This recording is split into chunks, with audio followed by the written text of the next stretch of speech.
Hey Buns, so with Endwalker still half a year away, you might not be feeling a ton of pressure to jump into Final Fantasy 14 right now. You might even be thinking, oh, well, I'll just wait till November 23rd rolls around and then I'll buy Endwalker and start playing. But first of all, you don't actually have to pay for anything to start playing Final Fantasy 14 because Final Fantasy 14 has a free trial that goes up to level 60 and includes the first expansion, Heavensward. So you can milk several hundred hours out of that just on its own. There's not necessarily anything wrong with waiting till November 23rd to buy Endwalker, because if you pre-order it now and you don't have the expansions already, you won't be able to access Stormblood or Shadowbringers content until Endwalker releases, because they're all bundled together. So if you want to play the expansions now, you need to buy Shadowbringers now. That includes Stormblood and then Endwalker when it comes out, or pre-order Endwalker. But like I said, the free trial includes Heavensward, and you can get a lot of mileage out of that without paying anything at all. Financial considerations aside, there are some real practical reasons why you would want to play Final Fantasy 14 all the way up through Shadowbringers before Endwalker comes out. The first reason is because leveling to 80 and getting through all of the story on your first character can take easily 200 or 300 hours of playtime.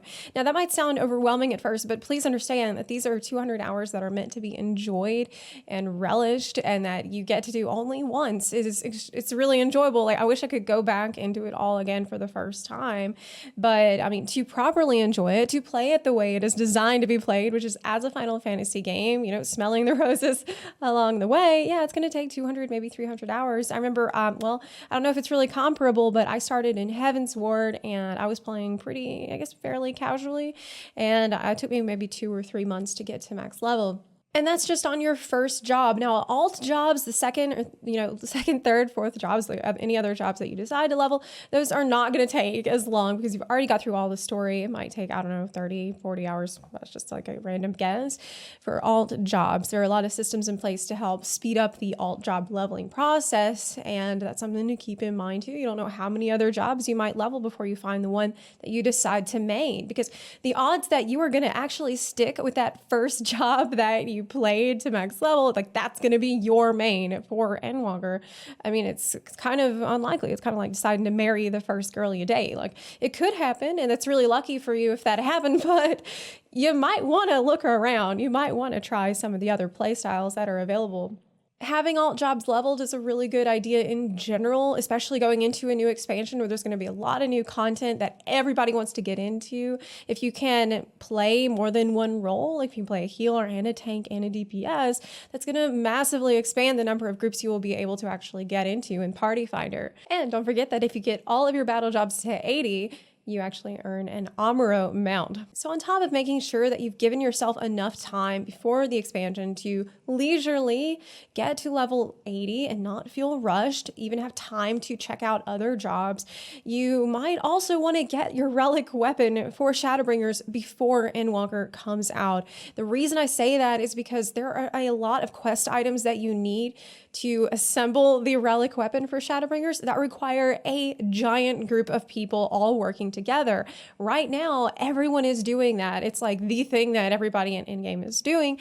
And after Endwalker comes out, people are not going to be doing it as much at all. And it may become more difficult to find groups for some of the raids that you need to get these items. It might be more difficult to get enough people into the Bajan Southern Front or Zadnor for all the critical engagements, all the skirmishes that require so many people working together to get these Relic Weapon quest items. So yeah, it might end up being a situation sort of like how Eureka is now, where yes, there are certainly some people who still do Eureka to get items for the Stormblood relic, but it is nothing near what it was like in Stormblood, and it's definitely much harder now than it was in Stormblood. So I fear the same thing may happen for the Shadowbringers relic. That situation may be somewhat helped by the addition of data center visit coming, where people from different data centers can all come together and all work on the Relic Weapon together. That might, allow you to connect with more people wanting to do that content that is no longer as popular as it was, but it's definitely something to keep in mind. Like, I think that I would not want to wait till after Endwalker to get my Shadowbringer's Relic Weapon. Now, why would you want the Shadowbringer's Relic Weapon? It pretty much is just for glamour. I mean, after Shadowbringers, it is not going to be relevant anymore, but they look really nice. And I mean, now's the time it's going to be the easiest, I think, to get. And that's not even mentioning all of the unlocks that you will need to do after you complete the story. You will need to definitely do all the Return to Ivalice raids from Stormblood so that you can actually start on your Relic Weapon journey for Shadowbringers. You will need to unlock all the dungeons for all of your roulettes, all the normal raids, and all of their associated stories from every expansion. Like, you've got a lot of unlocking to do, and you don't want to feel rushed going through all that. And I can tell you that there is a huge wave of new players right now coming to the game. Like, I mean, I run the Discord server and YouTube and everything. Like, I have access to all these analytics, and rest assured that we are experiencing a massive tsunami of new players coming to the game. And so because of that, it's an excellent time to jump in, because you are not going to be hurting for people queuing for low-level content, low-level dungeons, and all that kind of stuff that you will need to do as you're moving through the story. Keep in mind also that the story that has been going on since 1.0, the Hydaelyn Zodiark story arc, will be coming to its conclusion with the 6.0 patch. And from 6.1 and onward, it will be a whole new story arc that's going to last us for years and years to come. So, like, this is an incredible time to not only catch up on all the story that's going to lead up to this, like, epic big finale in 6.0, but you'll also get to be there for the very beginning of the new story arc that will lead us onward for many, many years to come. A big reason why you might want to, have your character fully ready, fully prepared when Endwalker comes, is because it will allow you to be a part of that fresh expansion hype that is really fun. It's really a magical time in our community, because we don't have a PTR, we don't have the public test realm or the beta testing where everybody knows what's going to be in the new expansion. No one knows. No one knows what's going to be in the expansion.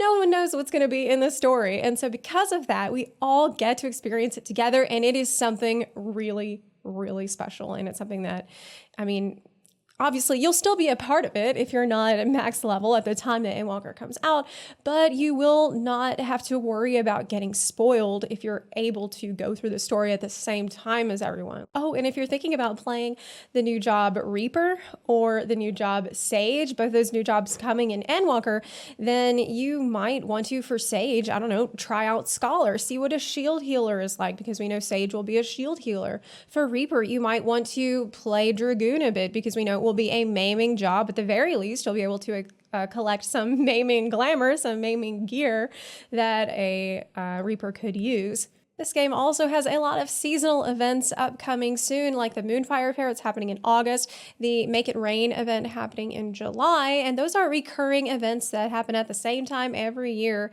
and they usually will give new glamours, new emotes that you can get for free while the event is going on, but once the event is over, you cannot get them at all until next year, when they put old event rewards on the Mog Station that you can buy for real money. So if you didn't get this outfit from Moonfire Fair 2020, it is too late to get it for free. We are also expecting the much anticipated return of the FF15 crossover event, which will let you get a 4-seater car. Brand new car! The last time we saw this event was 2 or 3 years ago, and who knows if it will come back. You probably want to get it while you can in September, because there's not a guarantee that it will return. Probably around September 2, they will show us the job actions trailer for Endwalker, where we will get a sneak peek at all the different new abilities, the different jobs you're going to get. We might get some information about how different jobs will work from a gameplay perspective, and that might help you decide what job you want to main. If you just feel like waiting it out a little longer, that's perfectly fine. So are you a new player? Are you still in the free trial? Are you considering whether or not to buy Endwalker now or buy Shadowbringers right now? Or are you a max level player and you're already good to go? You're already for Endwalker. You have your main job chosen, and at max level, you are like fully decked out with gear. You got your relic, and all you're doing is just waiting, chilling till Endwalker comes out. Let me know in the comment section and down below. And if you like this video, please consider supporting the channel on Patreon or on Twitch. You can also support the channel for free by clicking the subscribe button or by sharing this video with your fellow warriors of light. Thank you so much for watching, and I'll see you next time. Bye.